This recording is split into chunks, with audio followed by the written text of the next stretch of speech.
Magandang araw! Ngayon ay ating tatalakayin ang Kabanata 26 na pinamagatang Bisperas na Pista. Pero bago ang lahat, may inihanda akong 3 larawan upang inyong hulaan. Bibigyan ko kayo ng 3 segundo upang ito'y hulaan.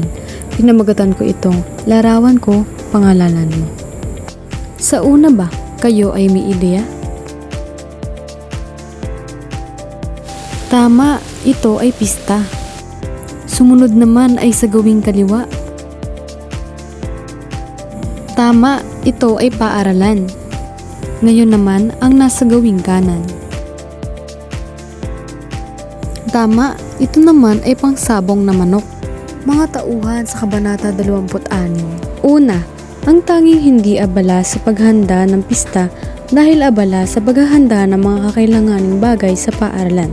Sino ang gustong sumagot? Tama, ito ay si Crisostomo Ibarra. Ikalawa, siya ang namumuno sa mga tahur. Sino ang gustong sumagot? Tama, siya si Kapitan Tiago. Ikatlo, siya ang naatasang magmisa sa araw ng pista. Sino ang gustong sumagot? Tama, siya si Padre Damaso. Ikaapat, siya ang tagapangasiwa sa pagpapatayo ng paaralan. Sino ang gustong sumagot? Tama, siya si Ñol Juan. Ikalima, kausap ni Ibarra sa huling bahagi ng kabanata. Sino ang gustong sumagot?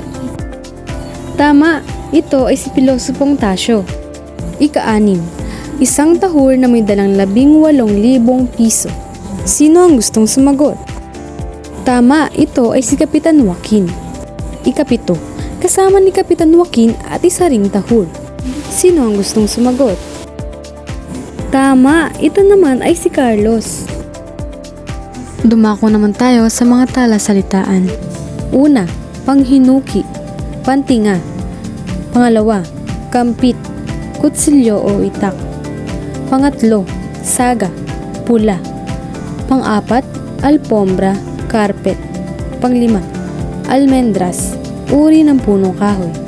Pang-anim, bunton, tumpok.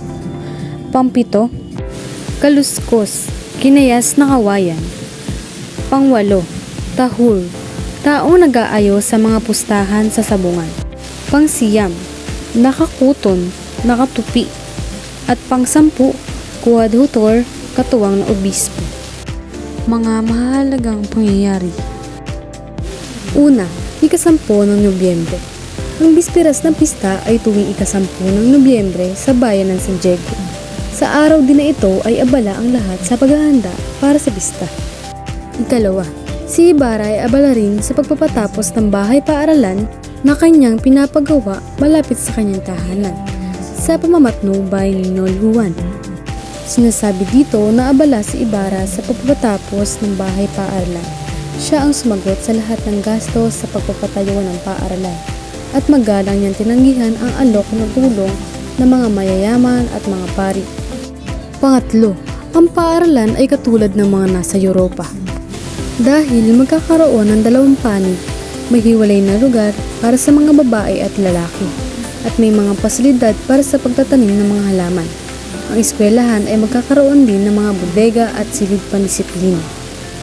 Pang-apat, masiglang naghanda ang mga mamamayan ng San Diego para sa Bisperas ng Pista.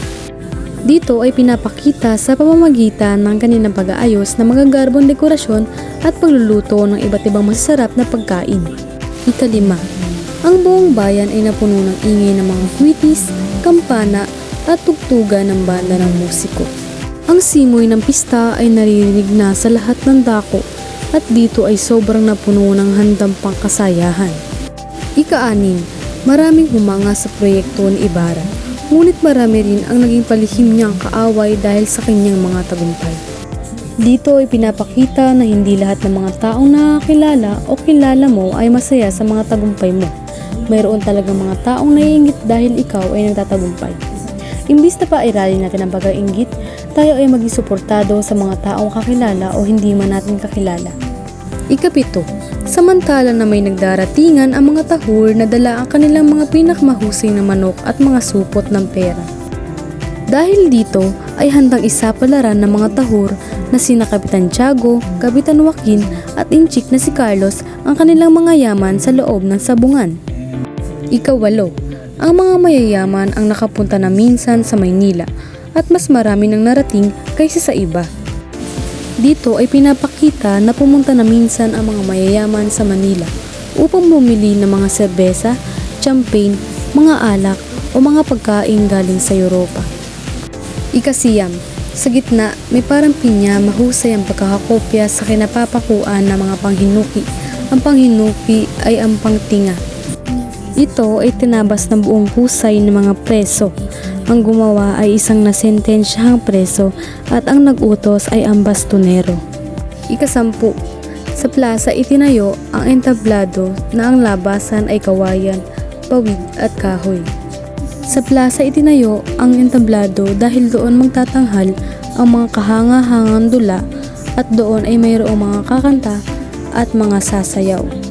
Ngayon ay inyong sasagutan ang aking inihandang quiz na hanggang 5. Una, sino ang nagpapatayo ng paaralan? Pangalawa, saan naganap ang bisperas na pista? Pangatlo, sino ang mga may dalang manok at mga supot ng pera? Magbigay ng isa. Pang-apat, ano ang ibig sabihin ng tahor? Pang-5, saan itinayo ang entablado? Kung ganito ang iyong naging sagot, mahusay, ikaw ay naka-perfect. Ibig sabihin ay nakikinig kang mabuti. Maraming salamat sa pakikinig. Hanggang sa muli.